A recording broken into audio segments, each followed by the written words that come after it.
don't forget our studies that were, well, they were in the 80s and 90s, also showing a number of different molecules and cellular markers that are changed in a unique way in the skin of electrohypersensitive people, again pointing to that they formed a separate entity, and we had one of the most foremost histopathologists involved, and he was really, really very good.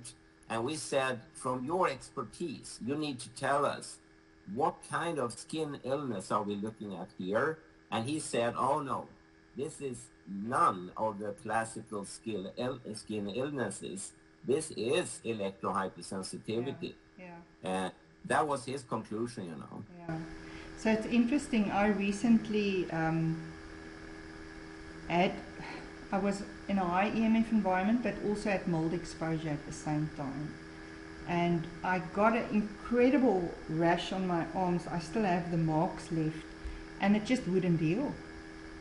It was terrible. I ended up going to a medical doctor that luckily understands histamine intolerance, and he gave me some radical medication which I normally won't take, including prednisone, but he didn't give me too high doses because I really can't take it.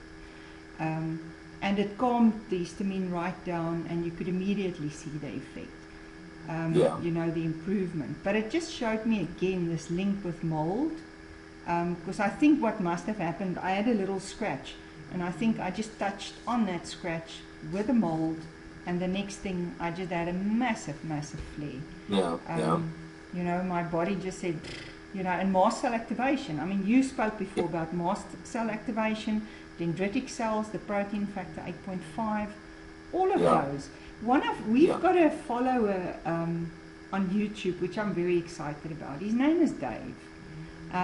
Dave is taking the time to watch every single one of our videos. So I first of all want to thank Dave for doing that and for being so amazing. And you know, he makes comments, he adds his own experience in the comment patterns, and that's really amazing. And he actually also asked about testing for these skin related issues. And I don't know if you've got any wisdom to share on that. Well, I mean, to begin with, if it is the same Dave that writes to me, he is just amazing, you know. He should be a professor. No, he's just fantastic. And he has so many very, very good comments and ideas. And also he notes things when we discuss that we might have to go back and reconsider. He's very, very smart. Of course, one would love to do much more testing. And maybe you remember that I think it was at the end of the 1980s, and the foremost at that time expert, he was completely against electrohypersensitivity, but he was the Swedish expert, the professor.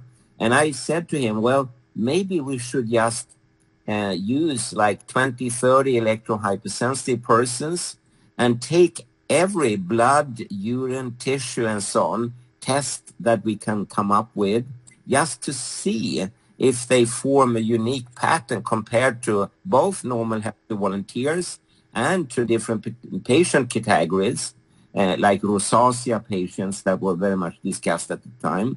And then he wryly laughed and said, oh no, you don't need to test the electrohypersensitive people. They are just not.